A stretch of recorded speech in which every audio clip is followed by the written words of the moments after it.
Welcome back to Great Talks Wrestling. Welcome back to another video. Welcome back to another retro review. Time for another pay-per-view. Time to talk about WCW Super Brawl I. The last show with Ric Flair as WCW champion. He buggers off, takes the belt with him, has it away on his toes, and joins the WWF. Remember back then? The real world's champion. We'll get to that though soon, hopefully. Can't wait. SummerSlam's coming up. Woo-hoo-hoo. Anyway, yeah. Super Brawl. It was a mixed bag, really, wasn't it? There were some memorable moments, though. Memorable moments in this show. There were some debuts to remember. There was a Diamond Stud and a Wizard of Oz who came to be, and yeah, they'll have these gimmicks sucked ass, but they will have brighter futures. We know that. It's just, how the hell did they drop the ball so badly? WCW, who was in charge of creative? Because damn, god damn, it was terrible. What are you doing? Anyway, yeah, man. If I have seen one bleach blonde baby face, I've seen too many in the last couple of weeks watching all these WCW pay-per-views from the 90s and the late 80s. And we get a few on this show as well. We start off with the Fabulous Freebirds against the Young Pistols. The WCW United States Tag Team titles on the line. And people want to complain that some companies have one too many tag titles. Why do you need a world title and a United States tag team title? Why do you need two tag team champions? Hey! There you go. Shush. Anyway, I don't think these titles hang around for much longer, really. If I remember rightly, I'm pretty sure the Steiners win them both and then unite them or something like that. If I'm wrong, let me know down below. I'm pretty sure that's what happens. Might be wrong though. Anyway, the Freebirds defeat the champs, the Young Pistols. That's Tracy Smothers and Steve Armstrong, brother of Road Dogg. Yeah. There was some interference from some masked guy called Phantasma. I can't remember. Bloody awful match, really. Let's be honest. Bad. Then we get Dan Spivey versus Ricky Morton. Lasted all of 3 minutes. Spivey squashes Ricky Morton. I mean, should he really be anywhere near a singles match now? He barely survives through a tag match. Why is he in singles competition? Embarrassing. Dustin Rhodes versus Terrence Taylor. Now they've gone to Terrence Taylor. That's going to help him, isn't it? What a master stroke that is. Terry Taylor's not working. I know. I've got perfect idea. Terrence Taylor. That'll work. That'll get you over. That's main event money right there. Main event. Terrence Taylor. Come on. How did that not work? How did that not get over? Well, he lost to Dustin Rhodes in 8 minutes. That's how. Big Josh defeated Black Bart. We remember them, don't we? Big Josh went on to be probably the best Doink the Clown ever. Matt Bourne. You'll probably better remember him as. But, yeah. Coming down the ring with two bears. This show, man. You got Stan Hansen in his pants in the shower. And then in the ring with Paul Heyman. You get bears. Live bears. This is just a ridiculous opening. Then you get the Wizard of Oz. You get the Lion, the Witch, the Ward. No. You get, what is it? The Lion, the Scarecrow, the Tin Man, Dorothy, Toto, and all that crap. What is going on? What is Dusty smoking? They must have been smoking something fucking great back in the early 90s in WCW. Because, Jesus. How did they ever think Oz, the great and powerful Oz, was ever going to draw, was ever going to get over, was ever going to do anything? What's going to go nowhere. The film was made back in the fucking 50s, 60s, whenever. How is that relevant to the 90s? What are you doing?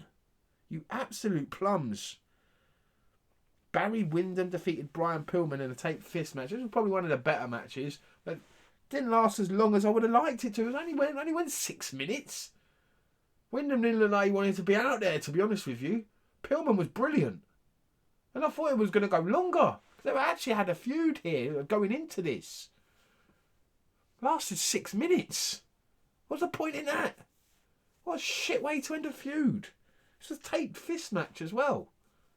You thought it would have been a bit... It was violent. It just didn't last long enough, in my opinion. There was a lot of nice bit of blood. It was going along nicely, and all of a sudden, suplex off the top rope. 1, 2, 3, it's over. I was, oh, is that it? Is that all? Are we done? El Gigante. Less said the better. Against Sid Vicious. Poor Sid. Poor Sid having to put this guy over. Whose idea was that? Jesus. Must have been something fucking good. He must have been smoking something fucking brilliant.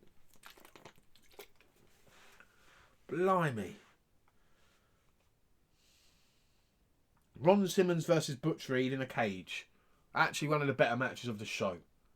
Maybe even the best match of the show. This was good. This is where the show kind of turned around a little bit. It was like, okay, here we go. We're getting some decent matches now. But then we got the Steiners in a tag team match against Sting and Lex Luger.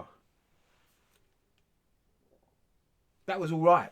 I liked that match. Only problem was Nikita Koloff gets involved, interferes. That's okay, we had to have a winner somehow. I'm not too bothered about that. Bobby Eaton versus Arn Anderson. Like I said, this was a good match. This was worth watching. This was pay-per-view worthy.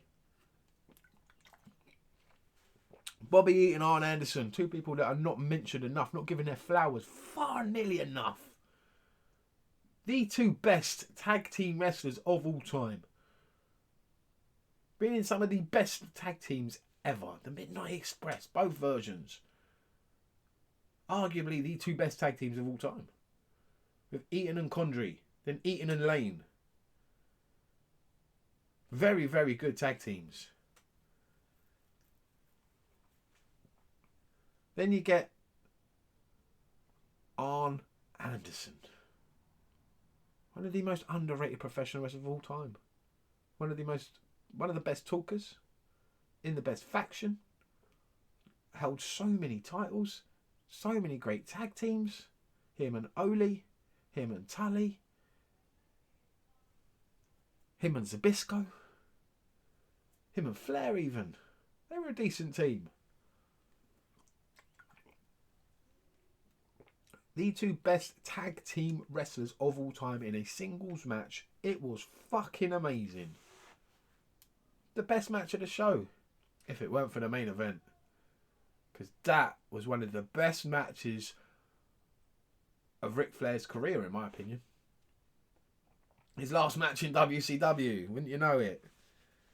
And it's the same when one of my favourite matches of his in the WWF. His last match in 92, I think. 93 maybe? Yeah, it was early 93. That was it. Against Perfect and Raw.